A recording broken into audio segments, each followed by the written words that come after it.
Okay. नमस्ते दोस्तों। मैं आपके सामने वीडियो करने का एक ज़रूरतमंद रीज़न ये है कि अभी ज़्यादातर नॉर्थ इंडिया में जो लोग जो सफ़र कर रहे हैं ऑक्सीजन की कमी, सब बता रहे हैं और लोग ऑक्सीजन के पीछे भाग रहे हैं। तो मैं आपको सबसे बड़ा एक जो हिडन सीक्रेट जो है इसके पीछे, इसके बारे में कुछ जानकारी मैं देना चाहता हूँ। क्यों अपना जो लंग्स में तो सांस लेने में तकलीफ़ हो रहा है वो पहले हमें समझना चाहिए।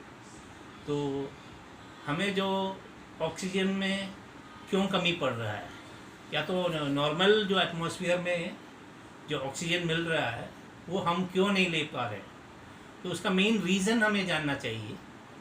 तो उसका कारण है कफा या तो फ्लम, हम स्पूटम बोलते हैं, कफा बोलते हैं, या तो जो बेसिकली जो कफा जो अंदर जो लंग्स का अंदर में फॉर्म होता है, तो वो ऑक्सीजन लेने में जो ब्लॉकेज क्रिएट कर देते हैं। तो इसके वजह से हमें बहुत सारी तकलीफ़ें होती है, सांस लेने में प्रॉब्लम हो जाती है और हमें दूसरा कुछ ऑप्शन चॉइस करना पड़ता है कि या तो फिर इन्हेलर पे जाए। Inhaler to some extent inhaler भी हमें काफ़ी मदद कर सकते हैं, लेकिन हमें खुद पहले ही जान लेना चाहिए, ताकि हमें हमें पहले ही मालूम कर लेना चाहिए कि फ्रॉम द इनिशियल स्टेज हमें ये मालूम कर लेना चाहिए कि कब हमें प्रॉब्लम हो रही है। हमारे बॉडी के बारे में हम खुद जानते हैं, तो हमें इनिशियली हमको मालूम होना चाहिए, ठीक है हमें खांसी शुरू हुआ है, तो समझ लेना चाहिए कि अंदर में कब भरा हुआ है। तो इसके लिए क्या दवाई हम ले सकते हैं, तो केरला में हम नॉर्मली आयुर्वेदिक जो दवाइयाँ हैं ये फॉलो करते हैं, इसलिए लोगों का जो परसेंटेज ऑफ जो इन्फेक्शन है वो ज़्यादातर कम है, क्योंकि वो पारंपरिक आयुर्वेदिक जो फॉलो करते हैं इधर के जो डॉक्टर्स है या तो जो कॉमन पब्लिक है, they are aware of the common traditional medicines. अब मैं जो दवाई बता रहा हूँ ये मेरा खुद का फाइंडिंग नहीं है, मैं आपको बता रहा हूँ, I am telling you what I am going to say, certain medicines, it's not my finding. It is got through several generations, through great books like it can be Sushruta Samhita, Charaka Samhita हो, या तो फिर अष्टांग हृदय हो, या तो सहस्रारम यानी the book with 1000 herbs. तो इस किस्म के आयुर्वेदिक प्रकाशिया हो या जो भी हो, किताबें हैं, अनेक किताबें अवेलेबल है। तो इसके आधार पे जो मेडिसिन है वो ज़्यादातर जो केरला के जनता जानते हैं। आजकल केरला के जो हेल्थ अथॉरिटी है उन लोग भी इस किस्म के मेडिसिन दे रहे हैं। इसके वजह से यानी जो फीवर या टेम्परेचर जो होता है या तो फिर कफ का जो प्रॉब्लम होता है, इसको हटाने में बहुत सारा इजी पड़ जाता है, जल्दी हो जाता है। तो आगे जाके मैं ये जो इसके कुछ मेडिसिन के बारे में बताता हूँ। पहले ये जो मेडिसिन आयुर्वेदिक कोई भी शॉप में, जैसे औषधि हो, नागार्जुना हो, कोयम्बतूर आर्य वैद्यशाला हो, या तो फिर कोटकल हो, या जो भी आयुर्वेदिक शॉप अवेलेबल है उधर में आप पूछिए कि दशमूल कड़गत्रय क्वाथ यानी मीनिंग है कषायम इंग्लिश में बोले तो डिकॉशन बोलते हैं। तो डिकॉशन बनाने का कुछ पिल्स के बारे में बता रहा हूँ। उसमें पहली बार चीज़ एक है दशमूल कड़गत्रय कषायम, या तो क्वाथ गुलिया या तो टैबलेट है, उसका स्ट्रिप आप ले लीजिए, 2 से 3 या 5 जितना भी हो, आप हरदम अपना घर में स्टॉक करके रखिए। और दूसरा टैबलेट है इंदुकांद कषाय क्वाथ यानी गुलिया, जो उसका जो टैबलेट है, तो ये भी अवेलेबल है दुकानों में। ये जो जैसे अभी आपको 2 दिन का मेडिसिन बनाना है, इसका जो डिकॉशन बनाना है, तो आप इसमें से 4 या 5 गुलिया यानी वो जो टैबलेट है उसको बर्तन में जैसे 3 लीटर पानी ले लिया, एक मटका, प्रेफरेबली स्टील का मटका हो, या तो फिर मड का यानी मिट्टी का जो मटका हो, उसमें ये जो इसको डालो, यानी जैसे 5 टैबलेट दशमूल डाल दिया और 5 टैबलेट इंदुकांद क्वाथ का जो टैबलेट है उसको डाल दिया। और उसके अलावा आप जैसे ड्राई जिंजर बोलते हैं उसको, मलयालम में चुक्क बोलते हैं, ड्राई जिंजर, या तो फिर पेपर, तुलसी और आड़ातोड़े वसिका बोलते हैं, इंग्लिश जो बोटानिकल नेम है आड़ातोड़ा वसिका, उसका हिंदी है अडूसा बोलते हैं उसको, हिंदी में अडूसा, उसको डालिए। और इसके अलावा आपके पास जैसे ओरिगानो का जो लीव्स है उसको मलयालम में न्यवरा या तो पनीकुर का बोलते हैं, उसका जो लीव्स भी आप डाल सकते हैं। तो ये आड़ातोड़ा जो है या तो अडूसा जो हिंदी में बोलते हैं, ये कफा को हटाने में बहुत ज़बरदस्त प्लान है। तो उसका आप 4 या ज़्यादा से ज़्यादा 4 या 5 लीव्स निकाल के तोड़ के उसको हाथ से छोटा छोटा करके पीसेस करके उसमें डाल दीजिए। ये जो डिकॉशन बना रहे हैं उसके साथ में, यानी जिंजर, गार्लिक, पेपर क्रश करके डालिए, या तो पेपर पाउडर भी डाल सकते हैं। तो उसमें से 1 टीस्पून आप पेपर भी डालिए, 4-5 गार्लिक डालिए, और जिंजर का जैसे एक उंगली की उतना, या तो जैसे आधा 3/4 उंगली की लेंथ में आप जिंजर निकालिए, और उसका जो स्किन निकालने के बाद में उसको छोटा छोटा करके काट के उसको भी डालिए। और ये इतना जो चीज़ ये जो आपको जो मैं बताया, जो लीव्स के साथ में आप इसको डिकॉशन बना के आप रेडीमेड हरदम आपके पास रखें और उसको पीते जाइए। तो इसमें क्या है, आपका कबा का जो प्रॉब्लम है वो आएगा नहीं। एक तो आएगा तो भी जल्दी से कबा छूट जाता है। जैसे आपको कफ या तो खांसी आ जाती है तो उसके साथ में कबा निकल जाता है शरीर से जल्दी से। तो कबा का प्रॉब्लम बहुत एक्सटेंड में आपको कम हो जाएगा। और इससे क्या है, आपको दूसरा ऑक्सीजन सिलेंडर के पीछे में भागना नहीं पड़ेगा। आपको जो प्रकृति में जो मिलता है वो जो प्राणवायु जैसे वायु, उसको आप आराम से सांस ले सकते हैं। और इसके अलावा और भी टैबलेट्स है, जैसे अगर आपको सांस का कुछ प्रॉब्लम है या तो आपका शरीर में जो ऑक्सीजन लेवल कम है तो उसके लिए आप वायु गुलिया करके एक है। वायु तो आप जानते हैं, इट मीन्स एयर, ऑक्सीजन। तो आपका शरीर में वायु या तो ऑक्सीडाइजेशन कम है तो वायु गुलिया, जब कोई भी परेशानी आपको जैसे फीवर हो तो या तो ये अपना कफा का हो, जो भी हो, तो वायु का जो टैबलेट है वो एक सुबह एक शाम को खाइए। ओके।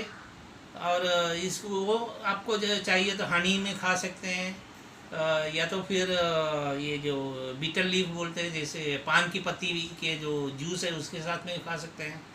और आपको मैं अभी इसके अलावा अगर सपोज आपको सांस लेने में बहुत तकलीफ फिर भी आ गया है, समझो आप यानी ये जो मेडिसिन लगातार नहीं खा पा रहे थे, तो ये जो डिकॉशन है आपको कम से कम 2 दिन से 3 दिन तक विदाउट फंगस आप यूज़ कर सकते हैं, या तो फ्रिज में भी स्टोर कर सकते हैं। और आपको मैं एक और मेरा जो तजुर्बे से जो बता रहा हूँ, जैसे बॉडी का एक पॉइंट है पीठ पे है। आजकल हम ज़्यादातर वीडियो में दिखते हैं कि छाती पे हाथ मारो तो अच्छा है, लेकिन छाती पे कभी भी मत मारो, दैट इज़ रॉन्ग। तो उधर में क्या है, ये जो ब्लॉकेज आता है वो छाती पे आता है, तभी हमें कफा का जो प्रॉब्लम है ज़्यादा होता है। इसलिए पीठ पे 1-2 पॉइंट आपको मैं बताता हूँ। जेंटली पीठ पे मारेगा तो प्रॉब्लम नहीं है, लेकिन 2 पॉइंट आपको अभी मैं बताता हूँ पीठ पे, यानी उसको या तो थंब एंड इंडेक्स फिंगर, ये 2 उंगली से आपको इलाज करना है। किस तरह से मैं बताता हूँ, ठीक है। ओके, अभी आपको मैं ये जो पेशेंट है, जैसे उसको पीठ में ये जो पॉइंट है, जैसे ये जो 2 बोन है इधर से जो दिख रहे हैं वो उसको स्कैपुला बोलते हैं, और इधर भी जो पॉइंट है ये जो पार्ट है स्कैपुला, तो स्कैपुला के, और ये जो रीढ़ की हड्डी है स्पाइनल कॉर्ड इधर से आती है, जो करीब ये जो पॉइंट, ये दोनों, ये जो दो बोन के बीच में, यानी एटलीस्ट ये जो स्पाइनल कॉर्ड से 1 इंच इस तरफ और 1 इंच राइट में, लेफ़्ट एंड राइट। तो ये जो पॉइंट पे आपको इस तरह से उंगली दबाना है, दबा के, बहुत कस के दबाना भी नहीं है, बहुत हल्का भी नहीं है, यानी मीडियम पावर में आपको ऐसा प्रेशर पॉइंट देना है। इससे क्या है, आपका जो 3 मिनट तक आपको इस तरह से प्रेशर देना पड़ेगा। एक बार आपको प्रॉब्लम फील करें तो उसके बाद 3 मिनट कंटिन्यूस प्रेशर देने के बाद आपको इधर ऐसा मसाज करके छोड़ देने का, यानी उधर जो ब्लॉकेज, इधर जो ब्लॉकेज क्यों किया है, जैसे छाती का उधर का जो कब जो है उसको रिलीव करने के लिए ये जो पॉइंट है। तो इधर का मैं बता रहा हूँ, ये जो पॉइंट है, एक और बार बता रहा हूँ, इधर से अप्रॉक्सीमेटली जो आप देख लीजिए कि ये जो 2 पॉइंट है, इधर पे प्रेशर देना है। आप ये 2 उंगली भी यूज़ कर सकते हैं या तो ऐसे भी कर सकते हैं, लेकिन बराबर एक ही प्रेशर यूज़ करें, बहुत कस के भी ना दबाएं और बहुत हल्का भी ना हो, ये ध्यान देने का। ओके, तो ये जो पॉइंट पे आपको 3 मिनट प्रेशर देने के बाद उसको हल्के से मसाज करके छोड़ दीजिए, और हर 3 घंटा आप ये इलाज कर सकते हैं। ओके ओके, इसके अलावा अभी आपने देखा कि ये जो पॉइंट किस तरह से यूज़ किया जा सकता है पीठ पे, तो ये बहुत इफ़ेक्टिव है। मैंने 35-40 साल में अनेक लोगों जो ब्रोंकाइटिस या आस्मा से बहुत क्रॉनिक पेशेंट्स थे, उनको भी इमीडिएटली 3 मिनट में मिल सकता है, उतना इफ़ेक्टिव है ये जो ट्रीटमेंट है। तो ये आप ट्राई कर सकते हैं। घर में देखिए, आपको ऑक्सीजन के लिए भागना नहीं पड़ेगा। ये जो मेडिसिन है ये आप ट्राई कर लो। मैं एक और बार रिपीट करना चाहता हूँ कि ये मेरा फाइंडिंग नहीं है, ये 5000 साल या तो 20,000 साल से जो हमारे जो भारत में जो बुजुर्गों यानी वैद्य के द्वारा या तो ऋषियों द्वारा जो फाइंडिंग्स किया है उसके आधार पे मैं बता रहा हूँ। ये मेरा खुद का नहीं फाइंडिंग नहीं है, ये मैं बता रहा हूँ। तो इसलिए आपके लिए, जैसे जनरल सेक या वेलफेयर ऑफ द पब्लिक, इसके लिए मैं बता रहा हूँ कि जिससे लोगों का भलाई हो और लोगों की जान बचे, इसके लिए मैं बता रहा हूँ। इसलिए हर जो आदमी को ऑक्सीजन के पीछे भागने की ज़रूरी नहीं। घर में अगर ये मेडिसिन आप रेडी करके रखेंगे और आपके फैमिली को भी पिला सकते हैं। जैसे आपको पीने का जो डोसेज है, जैसे ये जो डिकॉशन बनाएंगे तो 25 ml पी सकते हैं। छोटे बच्चे लोग हैं तो खाली 10 ml आप दे दीजिए, पानी में मिक्स करके डाइल्यूट करके दीजिए, ये जो डिकॉशन जो मैं बता रहा हूँ। और बड़ों के लिए पानी में मिक्स करना ज़रूरी नहीं है, 25 ml आप अप्रॉक्सीमेटली पी सकते हैं एक टाइम पे सुबह। यानी अगर आपको ज़्यादा खांसी या प्रॉब्लम आ रही है तो 3 या 4 दफ़ा पियो, यानी 3 घंटा, हर 3 घंटे बाद ये पी सकते हैं। तो ये जो टैबलेट के बारे में भी मैंने जानकारी दी है। इसके अलावा यहाँ आप स्टीम इनहेल भी कर सकते हैं। इसमें भी ये जो अडूसा या तो आड़ोतोड़ा वसिका का ये जो प्लांट का लीव्स और न्यवरा यानी ओरिगानो का जो प्लांट है उसको भी डाल के कुछ जैसे अदरक या गार्लिक, इस किस्म के तुलसी, ये सब डाल के इसका स्टीम इनहेल भी कर सकते हैं। और अब ये जो इन्हेलेशन के अलावा आप सॉल्ट वाटर गार्गलिंग भी कर सकते हैं। तो ये और एक और है आपको नस्य करने का एक और ये जो एक मेडिसिन है वो भी मैं बता के देता हूँ। उसको बोलते हैं अणुतैलम बोलते हैं, छोटा बोतल में आता है।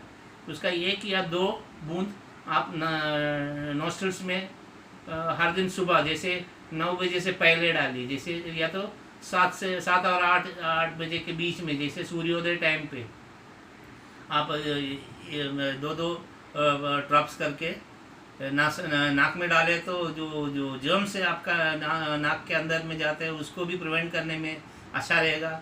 तो आप थोड़ा सा छींक लेंगे, लेकिन उसमें से थोड़ा छींक के भी आपका थोड़ा पानी जो है नोज में से चला जाएगा तो भी प्रॉब्लम नहीं है। खाली 1 या 2 बूंद डालने का, अणुतैलम बोलते हैं। अणु बोलो तो जैसे जर्म या तो सूक्ष्माणु हम बोलते हैं, तो इस किस्म का जो नाम है तो अणुतैलम ये आप आयुर्वेदिक स्टोर में अवेलेबल है।